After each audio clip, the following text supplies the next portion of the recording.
Corporate world है, उसने आपको हेल्प आउट किया है कनेक्ट होने में। जी सो कॉर्पोरेट वर्ल्ड जो है वो एक डिफरेंट वर्ल्ड नज़र आती है, यानी कि डिफरेंट दुनिया से बना दिया कि उनकी लाइफस्टाइल, उनका टोटल जो एक तर्ज ज़िंदगी है वो बिजनेस के ऊपर है, काम के ऊपर है, फोकस पे। सो वो आपकी कनेक्टिविटी कैसे हुई?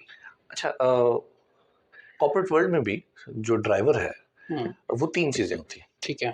किसी भी ऑर्गेनाइजेशन को, जिसमें कॉर्पोरेट में डिफाइंड प्रिंसिपल्स हैं, पीपल, प्रोसेसेस एंड सिस्टम्स। ये तीन चीज़ जो हैं, ये तीन पिलर मिलके किसी भी ऑर्गेनाइजेशन को खड़ा करते हैं। और अगर आप दयानतदारी की बात करें तो ये तीन पिलर हर जगह पे एप्लीकेबल है।